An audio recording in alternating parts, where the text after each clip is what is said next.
పొంగిందో చెప్పడానికి ఇప్పుడెవ్వరూ లేరు.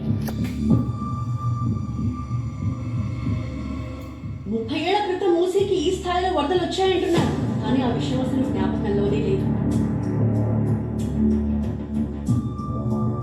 మూసీ ఈ స్థాయిలో ప్రవహిస్తుందని హైదరాబాద్తో పరిచయం ఉన్న తెలుగు రాష్ట్రాల్లోని ఏ ఒక్కరూ కూడా ఊహించి ఉండరు.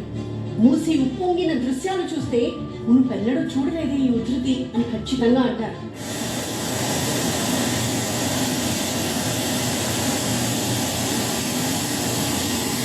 ఉస్మాన్ సాగర్, హిమాయత్ సాగర్ నుంచి పోటెత్తిన వరద ముందుగా లంగర్ హౌస్ ని ముంచెత్తింది. ల్యాండ్ మార్క్ గా ఉన్న బాపు ఘాట్ పూర్తిగా నీట మునిగింది.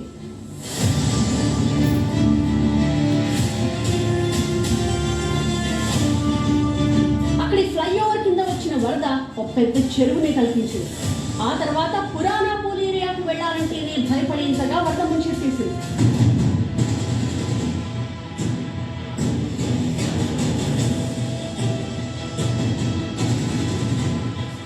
దాదాపుగా 13 అడుగుల దాకా వరద ప్రవహించింది. ఆ ప్రమాదకర ప్రవాహానికి పరిసర ప్రాంతాలన్నీ నీట మునిగాయి.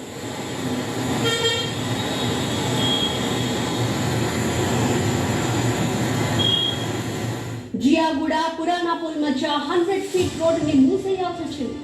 అక్కడి శివాలయంలో ఒక పూజారి కుటుంబం చిక్కుకుపోయింది. సహాయం కోసం వాళ్ళు శివాలయం పైకెక్కి ఆర్తనాదాలు చేశారు.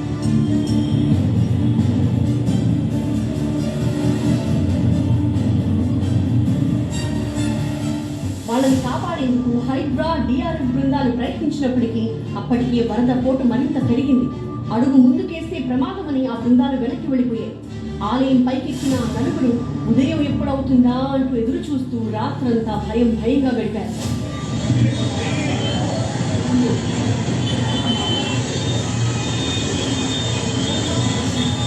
ఎంజీబీఎస్ లోకి మూసీ నది చొచ్చుకు రావడం చరిత్రలో ఎప్పుడైనా చూసామా? ఒక నదినే తలపించింది అక్కడి ప్రాంతం.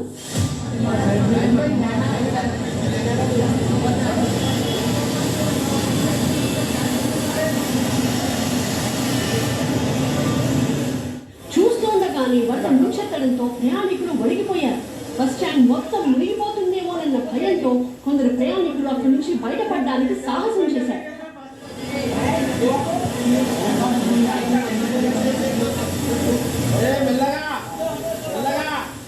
అసలు బస్ స్టాండ్ లోకి వచ్చి బ్రిడ్జ్ కూడా మునిగిపోయిందంటే ఆ పరిసరాల్లో ఏ స్థాయిలో వరద వచ్చిందో అర్థం చేసుకోవచ్చు.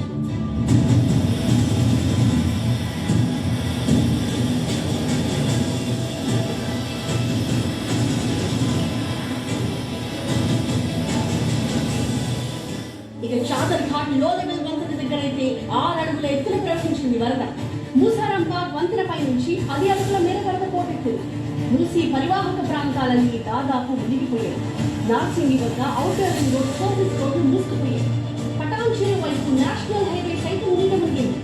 ఇస్నాపూర్, రుద్రారం మధ్య జాతీయ రహదారిపై మోకాలిలో వరద ప్రవహించింది. ఓవరాల్ గా బాపు ఘాట్ నుంచి ప్రతాప సింగారం వరకు మూసీ నది ప్రమాదకరంగా ప్రవహిస్తోంది. గోల్నాకాలోని అంబేద్కర్ నగర్ లో వరదలో చిక్కుకున్న 20 కుటుంబాలు బిల్డింగ్ పైకెక్కి ప్రాణాలు కాపాడుతున్నాయి. అంబేద్కర్ బస్తీ, మూసానగర్, శంకర్ నగర్ బస్తీలు నీట మునిగిపోయాయి. రసూల్పుర, వినాయక వీధి, చాదర్ ఘాట్ లోని పలు కాలనీల్లో కూడా వరద ముంచెత్తింది. ఇక మలక్పేటలో సుమారు 1000 మందిని సురక్షిత ప్రాంతాలకు తరలించాల్సి వచ్చింది. జంట జలాశయాల నుంచి 36,000 క్యూసెక్ల నీటిని మూసీలోకి విడుదల చేశారు. గత 10 ఏళ్లలో ఈ స్థాయిలో నీటిని దిగువకు వదలటం ఇదే మహోగ్ర రూపానికి అసలు కారణం ఇదే. కానీ ఒకేసారి ఎందుకని ఆ స్థాయిలో నీటిని వదలాల్సి వచ్చింది? వికారాబాద్, అనంతగిరి కొండల్లో పడ్డ భారీ వర్షం కారణంగానే. అక్కడ పడే చినుకును, అక్కడి నుంచి వచ్చే వరదను ఆపేది ఈ జంట జలాశయాలే. అవి ఉన్నా కూడా ఈ రేంజ్ లో వరద వచ్చిందంటే మరి అవి లేని నాడు ఏం జరిగింది? మూసీ నదికి సెప్టెంబర్ గంట ఉన్నట్టుంది. అదేం యాదృచ్ఛికమో గాని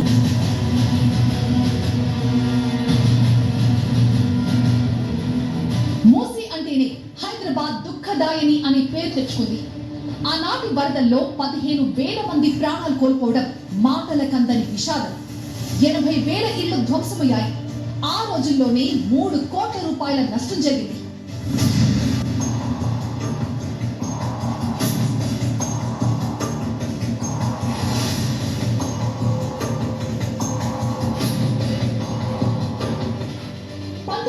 2008 సెప్టెంబర్ 26వ తేదీన సూర్యోదయాన్ని కమ్మేసిన కారు మబ్బులు హైదరాబాద్ కి ఒక హెచ్చరికను పంపాయి. ఆనాడు బంగాళాఖాతంలో తీవ్ర వాయుగుండం ఏర్పడింది.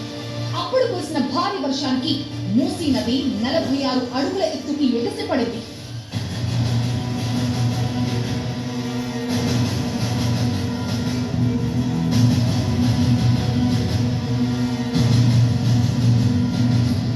ఉదయం చినుకులుగా మొదలై ఆ తర్వాత జడివానగా మారింది. మధ్యాహ్నమైనా వర్షం తగ్గకపోగా ఇంకాస్త ఎక్కువ దంచుకొట్టింది. సాయంత్రానికి మూసీ నది మొత్తం నిండిపోయింది. అప్పట్లో హైదరాబాద్ కి సిటీ ఆఫ్ లేక్స్ అనే పేరుండేది. అన్ని గొలుసుకట్టు చెరువులే. అలా ఒక్కో చెరువు ఒక్కో కుంట నిండుతూ ఆ వరదంతా మూసీలోకి తన్నుకొచ్చింది. సెప్టెంబర్ 27వ తేదీన కూడా దాదాపుగా అదే వాన, అదే వరద. ఇదేం వరద అనుకున్నారు ఆనాడు. ఇక అసలైన జల ప్రళయం సెప్టెంబర్ 28వ తేదీన కనిపించింది. మూసీ నది చరిత్రలో కనీ విని ఎరుగని స్థాయిలో ఏకంగా 60 అడుగుల ఎత్తులో ప్రవహించింది. అప్పట్లో 36 గంటల్లో 16 సెంటీమీటర్ల వర్షపాతం నమోదైంది. ఆ వర్షానికి వరద ఎంతలా ముంచెత్తిందంటే ఇటు చాదర్ఘట్ నుంచి అంబర్పేట్ బురుజు వరకు, ఇటు చార్మినార్ నుంచి సాలిబండ వరకు సముద్రాన్ని తలపించేంత వరదొచ్చేసింది. ఇళ్ళు ఊళ్ళు ఏరులైపోవడంతో కొన్ని వందల మంది ప్రజలు నిలువ నీడ కోసం పేట్ల బురుజు పైకెక్కారు. ఆ పేట్ల బురుజు వరద నీటికి కుప్పకూలిపోయింది. ఆ వందల మంది జనం మూసీలో కొట్టుకుపోయి ప్రాణాలు కోల్పోయారు.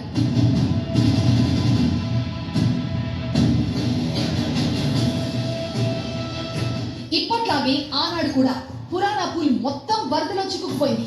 జనం అక్కడి దగ్గరలోని అఫ్జల్ దవాఖానాకు వెళ్లి తలదాచుకున్నారు. ఆ హాస్పిటల్ భవనం కూడా కుప్పకూలిపోయింది. ప్రవాహంలో కొట్టుకుపోతున్న కొందరు అక్కడి చింత చెట్టు ఎక్కారు. దాదాపు 150 మంది చింత చెట్టు ఎక్కి వరద తగ్గేదాకా దాని మీదే ఉండి ప్రాణాలు కాపాడుతున్నారు. ఆనాటి వరదలకు సాక్షిగా ఇప్పటికీ ఆ చింత చెట్టు ఉస్మానియా హాస్పిటల్లోనే ఉంది. 15,000 మంది మరణం, అటు ఇటుగా 1,00,000 ఇళ్లు కొట్టుకుపోవడం చూశాక ఇకపై అలాంటి విపత్తు హైదరాబాద్ కి రావద్దంటూ ఒక ప్రముఖ ఇంజనీర్ని పిలిపించారు 6వ నిజాం మీర్ మహబూబ్ అలీ ఖాన్. ఆ ఇంజనీర్ పేరే సర్ మోక్షగుండం విశ్వేశ్వరయ్య. అప్పటికే 1908లోని తన పదవికి స్వచ్ఛందంగా విరమణ చేశారు. కానీ నిజాం ఆహ్వానించడంతో 1909లో మొదటిసారి హైదరాబాద్కు వచ్చారు. హైదరాబాద్ ని మూసి ముంచెత్తకుండా ఉండాలంటే 2 భారీ రిజర్వాయర్లు కట్టాల్సిందేనని సూచించారు.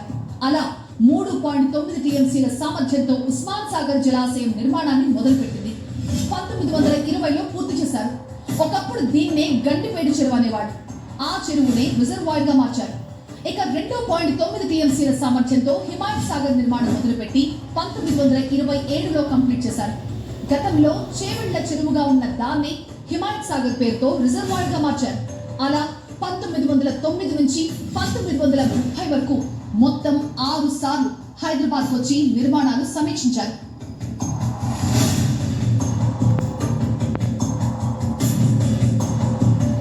కేవలం రిజర్వాయర్ల నిర్మాణమే కాదు, హైదరాబాద్ కి సరికొత్త డ్రైనేజ్ వ్యవస్థను కూడా అందించారు. ఆనాడు సర్ మోక్షగుండం విశ్వేశ్వరయ్య డిజైన్ చేసిన అండర్ గ్రౌండ్ డ్రైనేజ్ వ్యవస్థే ఇప్పటికీ ఓల్డ్ సిటీలో కనిపిస్తూ ఉంటుంది. ఆ తర్వాత మూసీ ఎగువన కురిసిన భారీ వర్షాలకు 4 సార్లు భారీ వరదలు వచ్చాయి. 1930, 1954, 1970, 2000 సంవత్సరాల్లో మూసీ మళ్లీ ఉప్పొంగింది.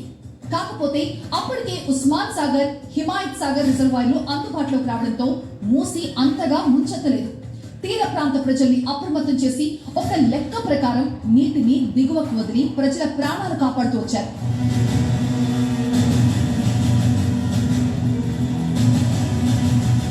1930లో మరొకసారి మోక్షగుండం విశ్వేశ్వరయ్యను పిలిచిన నిజాం హైదరాబాద్ లోని కొన్ని సమస్యలు పరిష్కరించి పరిష్కార మార్గాలు చెప్పాలని అడిగారు. హైదరాబాద్ ని ఎలా మెరుగుపరచాలో సలహాలు ఇవ్వాలని కోరారు.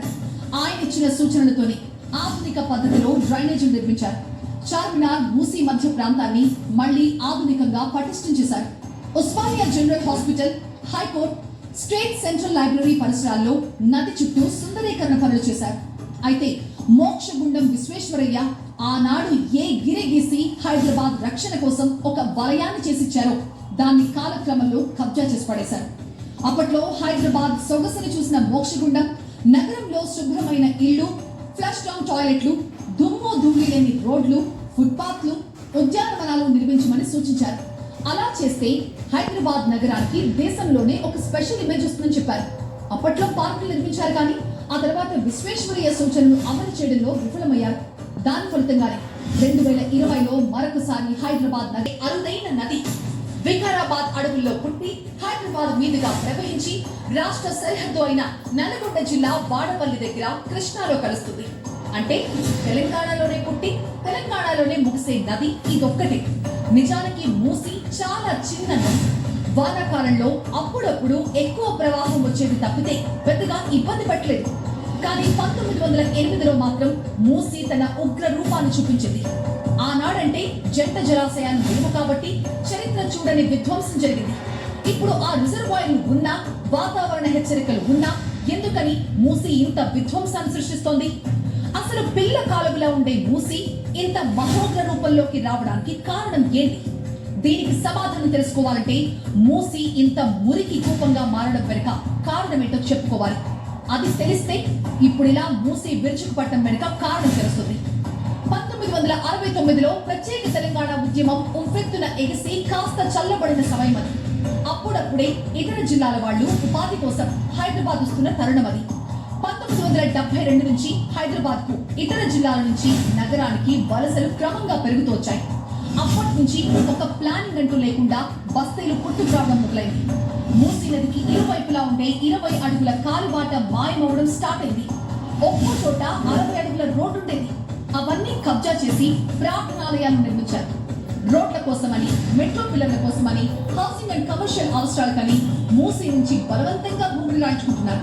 కొన్ని చోట్ల మూసీ నది వెడల్పు 1/2 కిలోమీటర్ పైన ఉండేది. అక్కడక్కడ 800 మీటర్ల వెడల్పు కూడా ఉండేది. అంతటి మూసీని ఆక్రమిస్తూ బస్తీలు వచ్చేశాయి. ప్రస్తుతం మూసీ చుట్టూ దాదాపు 80కి పైగా బస్తీలు ఉన్నట్లుగా అధికారుల అంచనా. ఆ బస్తీల్లోని చెత్త, మురుగునీరంతా మూసీలోకే డైవర్ట్ చేశారు. వర్షాకాలంలో కాస్త వరద కనిపించేది, కానీ మురుగు వరదైతే ఏడాది పొడవునా ఉండడం మొదలైంది. అలా 1972 నుంచి మొదలైన మూసీ కబ్జా 1989 నాటికి మూసీ అంటేనే ముక్కు మూసుకునే స్థాయికి వెళ్ళింది. ఆ కబ్జాని జంట జలాశయాలే హైదరాబాద్ ని కాపాడు. దీనికి పరిష్కారం ఒక్కటే. దిగువన కబ్జాలు, నదికి అడ్డంకులు లేకుండా చేస్తేనే భవిష్యత్తులో మళ్లీ వరదలు ఇలా ముంచెత్తవు. లేదంటే